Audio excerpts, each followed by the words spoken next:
बच्चों, जब कभी हम किसी ग्लास प्रिज्म से व्हाइट लाइट या फिर सनलाइट को पास करते हैं तो ऐसे 7 कलर्स में वो स्प्लिट होता है। एक ही होता है या फिर हमको स्काई में रेनबो क्यों दिखता है, उसके पीछे क्या साइंटिफिक रीज़न है। तो आज के इस लेक्चर में हम इसके पीछे जो साइंटिफिक रीज़न है वो स्टडी करने वाले हैं। तो चलिए कुछ नया सीखते हैं। बच्चों, let this is a glass prism. Suppose ये कोई ग्लास प्रिज्म है, ठीक है।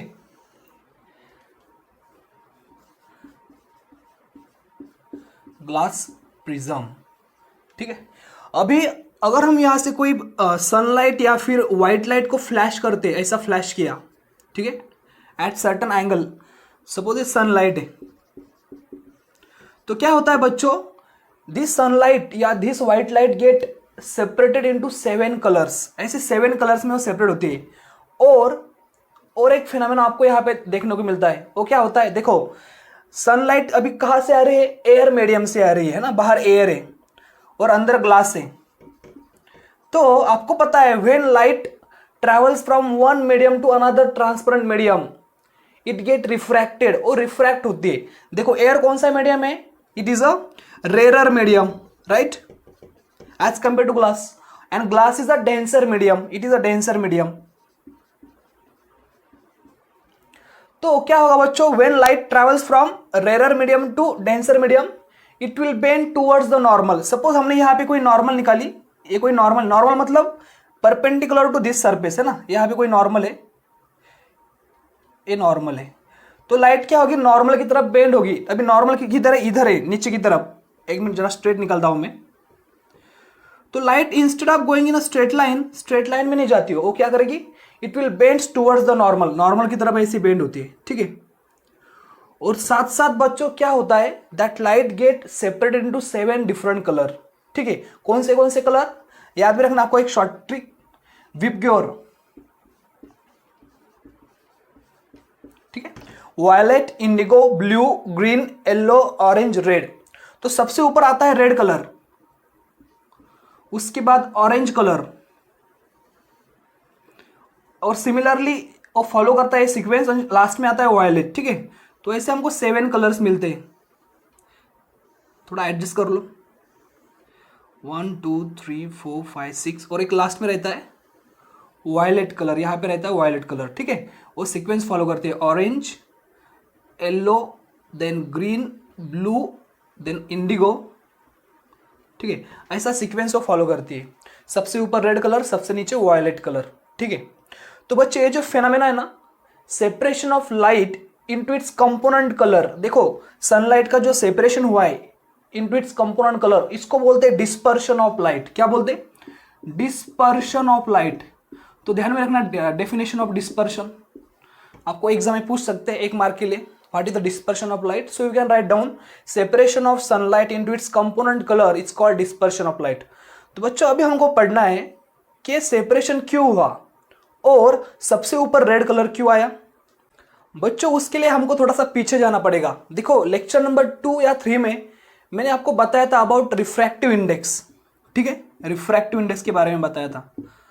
तो क्या होता है, डेंसर मीडियम का रिफ्रैक्टिव इंडेक्स ज्यादा होता है, रेयर मीडियम का रिफ्रैक्टिव इंडेक्स कम होता है ना। अभी इस ग्लास का कुछ रिफ्रैक्टिव इंडेक्स होगा, राइट, और हमने वहां पे पढ़ा था रिफ्रैक्टिव इंडेक्स, हम उसको एन से दिखाते हैं, ठीक है, एन से दिखाते हैं उसको। Refractive index is inversely proportional to speed of light. मतलब किसी मीडियम का अगर रिफ्रैक्टिव इंडेक्स ज्यादा है तो उस मीडियम में स्पीड ऑफ लाइट कम होती है, इनवर्स रिलेशन होता है उसमें, ठीक है। तो बच्चों यहां पे क्या होता है, ये जो ग्लास प्रिज्म है ना, उसका refractive index for red colour कम होता है, इसकी प्रॉपर्टी हो, ठीक है। ग्लास प्रिज्म का refractive index for red colour कम होता है, जिसके कारण क्या होता है, उस ग्लास प्रिज्म में रेड कलर जो होता है उसकी स्पीड ज्यादा होती है, ठीक है। और इस ग्लास प्रिज्म का refractive index for violet colour ज्यादा होता है, तो उसके कारण क्या होगा, ज्यादा रिफ्रैक्टिव इंडेक्स तो वायलेट कलर की स्पीड कम होगी, ठीक है। तो हमें अभी पता चला है कि इस ग्लास प्रिज्म में रेड कलर की स्पीड ज्यादा होगी एंड वायलेट कलर की कम होगी, and due to this only red colour कम बेंड होता है और वायलेट कलर ज्यादा बेंड होता है। समझे बच्चों? तो इसके पीछे क्या रीजन था? Refractive index. ठीक है, तो रेड कलर की स्पीड ज्यादा होने के कारण वो कम बेंड हुआ और वायलेट कलर की स्पीड कम होने के कारण वो ज्यादा बेंड हुआ। इनवर्स रिलेशन है, तो इसके कारण हमको नीचे वायलेट कलर देखने को मिलता है। ठीक है बच्चों, so that was about the dispersion of light. बच्चों अभी हम पढ़ेंगे स्काई में रेनबो क्यों तैयार होता है, उसके पीछे क्या साइंटिफिक रीजन है। तो उसके पीछे बेसिकली 3 रीजंस होते हैं। सबसे पहला होता है रिफ्रैक्शन ऑफ लाइट, उसके बाद dispersion of light and lastly internal reflection. ठीक है, इंटरनल रिफ्लेक्शन। अभी अगर आपको इंटरनल रिफ्लेक्शन पता नहीं है तो मैंने आई थिंक लेक्चर नंबर 9 में इसको एकदम डिटेल में एक्सप्लेन किया है, 9 या 10 में, यहाँ पे लिंक शेयर कर दूंगा। ठीक है, तो वो भी आप देख सकते हो, सो दैट आपका इंटरनल रिफ्लेक्शन का कंसेप्ट एकदम क्लियर हो जाएगा। ठीक है, तो क्या होता है, अगर सपोज यहाँ पे बारिश गिर रही है तो उस बारिश के जो ड्रॉपलेट्स होते हैं ना, water droplets, that acts as a small glass prism जैसा बिहेव करते हैं। सपोज हम उसमें से एक ही ड्रॉपलेट्स लेते हैं, ये वाटर ड्रॉपलेट, सपोज यहाँ पे बारिश गिर रही है उसका ड्रॉपलेट सपोज है। ठीक है, water droplets and it act as a small prism, glass prism. तो बच्चों क्या होता है, सपोज यहां से कोई, अभी इधर बारिश चल रही है, इधर क्या है, सनलाइट इधर से आ रही है। ठीक है, इधर बारिश नहीं है, इधर बारिश है और इधर से सनलाइट आ रही है। तो सपोज कोई हमने यहाँ पे सनलाइट निकाली, एक सनलाइट ऐसी आई, सपोज ये सपोज सनलाइट है। ठीक है, अभी बच्चों हमने जस्ट पहले देखा है कि जब सनलाइट इसमें एंटर करती है, प्रिज्म में एंटर करती है, तो क्या होता है, उसका रिफ्रैक्शन भी होता है और डिस्पर्शन भी होता है। ठीक है, रिफ्रैक्शन मतलब वो instead of going in a straight line, वो क्या होगा, अभी थोड़ी बेंड होगी, है ना, ऐसी बेंड हो जाएगी, इसको बोलते हैं रिफ्रैक्शन। तो पहला फिनोमेना हमने देखा कि कैसे रेनबो के पीछे रिफ्रैक्शन भी काम करता है।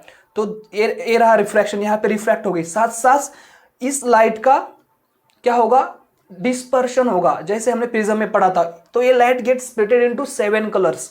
तो सबसे ऊपर हमको पता है कौन सा कलर रहता है, बोलो, रेड, और सबसे नीचे कौन सा रहता है, वायलेट। अभी मैं यहाँ पे दिखाने के लिए 2 ही कलर निकालता हूं, वैसे तो आप ऐसे 7 लाइन यहाँ पे निकाल सकते हो, लेकिन मैंने 2 ही लाइन निकाला, इसके बीच अदर कलर है ना, ए सीक्वेंस विबग्योर। तो सबसे ऊपर रेड कलर, बाद में ऑरेंज, येलो, ग्रीन, ब्लू करते, नीचे सबसे वायलेट। मैंने यहाँ पे 2 ही कलर निकाले, यहाँ पे आपको स्पेक्ट्रम देखने को मिलता है। ठीक है, तो बाद में क्या होता, यह इस पॉइंट पे उस कलर्स का क्या होता है, इंटरनल रिफ्लेक्शन होता है। So instead of going forward, वो वापस जिस मीडियम से आ रहे हैं उसी मीडियम में वापस घूम जाते हैं। मतलब रेड कलर इधर आ जाएगा और वायलेट कलर भी वापस उसी मीडियम में आएगा, तो उनका इंटरनल रिफ्लेक्शन हो रहा है बच्चों। ठीक है, और बाद में फिर से अभी वो वाटर ड्रॉपलेट से बाहर आ रहे हैं, तो फिर से क्या होगा, उनका रिफ्रैक्शन होगा। तो कुछ ए वायलेट कलर कुछ ऐसा निकल जाएगा और रेड कलर कुछ ऐसा निकल जाएगा। ठीक है, और जब हम इधर खड़े होते हैं तो हमको यहाँ पे रेनबो देखने को मिलता है। यहाँ पे हमको रेनबो मतलब ऊपर red, orange, yellow, green, blue और नीचे वायलेट, ऐसा हमको रेनबो देखने को मिलता है यहाँ पे। जब बिकॉज ऐसे तो बहुत सारे ड्रॉपलेट्स होंगे बच्चों, है ना, तो हमको एक अच्छा सा रेनबो देखने को मिलेगा। तो उसके पीछे कौन से रीजन है, dispersion, internal reflection and refraction. तो ध्यान में रखना है, आपको एग्जाम में पूछ सकते हैं what are the phenomenon behind the formation of rainbow, तो आपको ये लिखना पड़ेगा।